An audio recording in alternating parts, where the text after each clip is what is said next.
Tafadzwa, a man perpetually flirting with misfortune, found himself stranded in Mbare's dusty market square. His ancient Mazda had finally given up, wheezing its last breath. As he stepped out, Officer Moyo appeared, his crisp grey uniform and stern gaze slicing through the heat haze. "Trouble, eh?" he asked, eyeing Tafadzwa's dishevelled state. Tafadzwa's heart pounded. His license disc was long expired. Panic rising, he reached into his worn wallet and pulled out a crumpled $100 note. It wasn't real, a clever forgery he'd hoped to pass off at a vendor.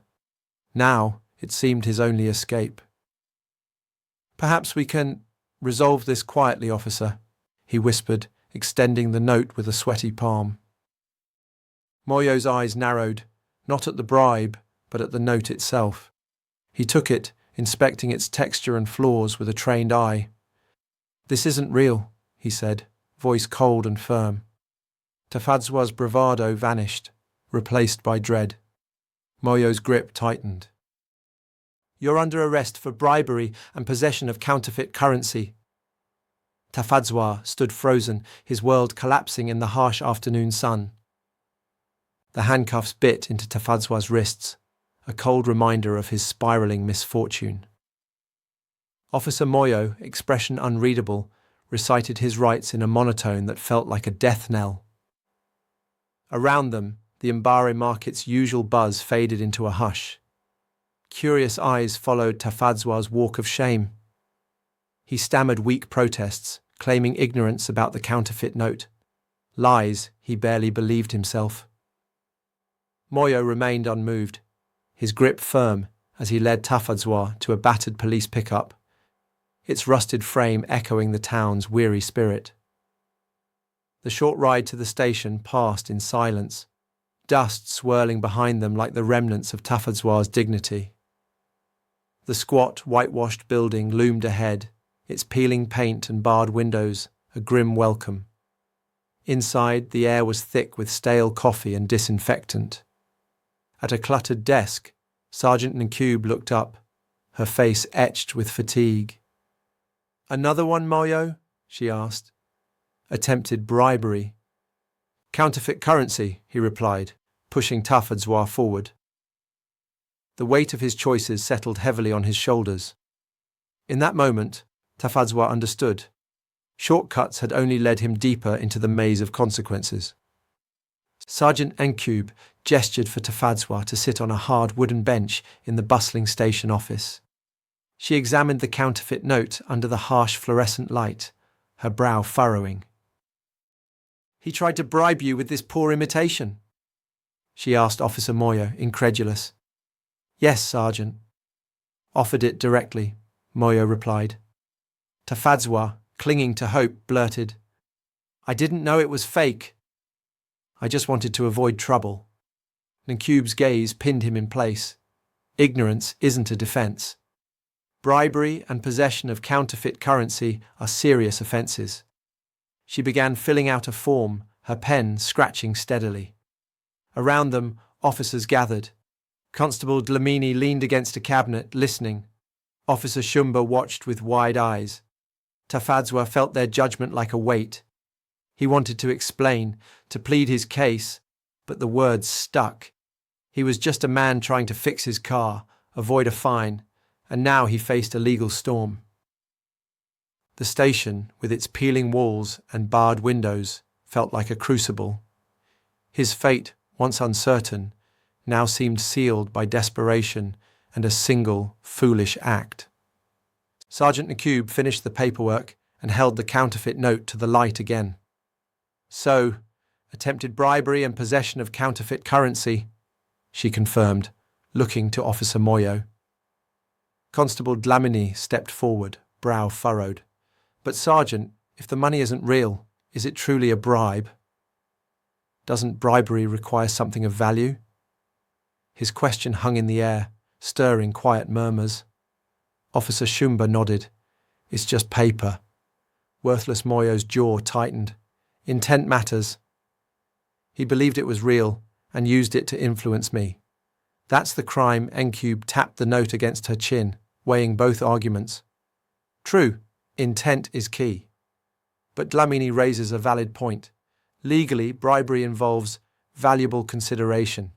Is fake money valuable? The room shifted from routine to reflection. Tafadzwa, slumped in despair, perked up. A flicker of hope sparked in his eyes.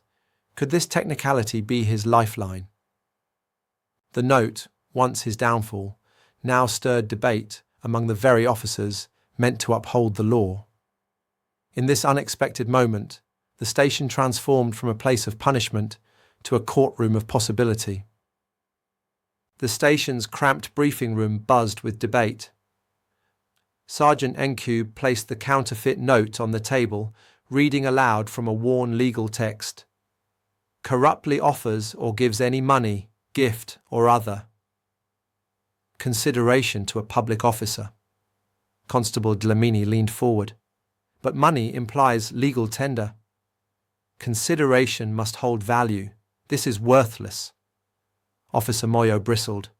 He offered it as real. His intent was to corrupt my duty. That's the crime.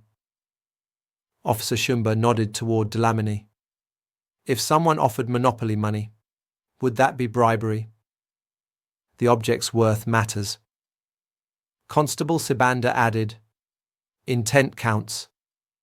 Like trying to shoot someone with a broken gun, it's still attempted murder. The room filled with murmurs, each officer weighing the law against logic. Outside, Tafadzwa strained to hear, hope flickering. The note, once his downfall, now sparked a legal storm. Could this technicality shift his fate? The station, once a place of punishment, had become a courtroom of uncertainty.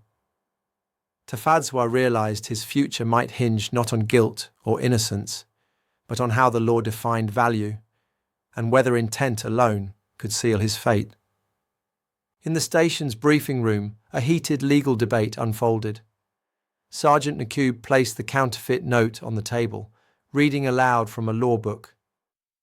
Corruptly offers money, gift, or other consideration. Constable Dlamini argued, but fake money isn't legal tender. It holds no value. How can it be a bribe? Officer Moyo countered, intent matters. Tafadzwa believed it was real and used it to influence me. That's bribery. Officer Shumba suggested a different angle. Maybe it's not bribery but fraud. He tried to deceive you for personal gain. Constable Sibanda added, intent still counts. Like trying to shoot someone with a broken gun, it's still attempted murder. Nkube acknowledged the complexity.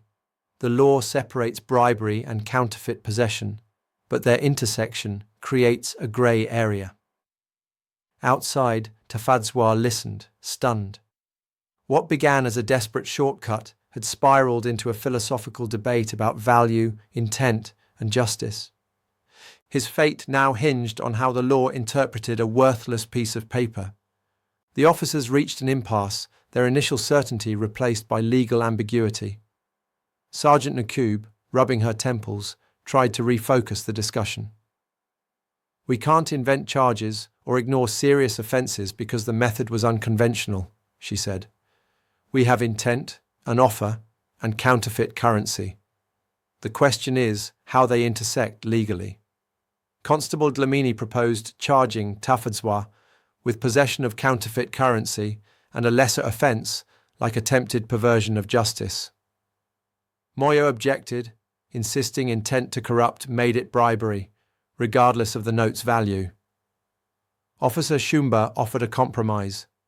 Charge him with possession and attempted fraud against a public officer. The idea gained traction, offering a way forward. Outside, Tafadzwa listened, bewildered. What began as a desperate shortcut had spiraled into a legal seminar.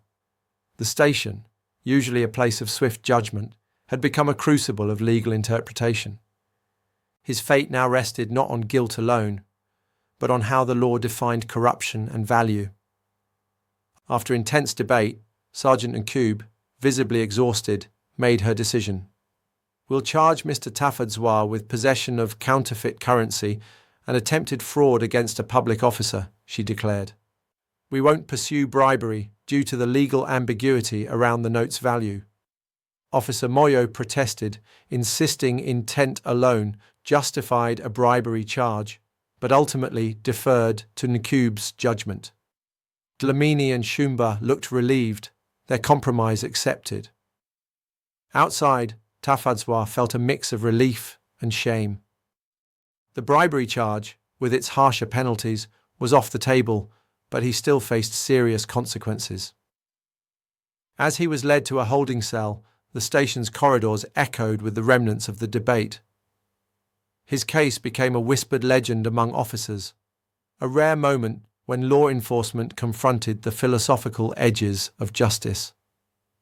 Tafadzwa's fake note had sparked more than legal trouble. It had forced a reckoning with the very definition of corruption, leaving behind a story that would be retold for years.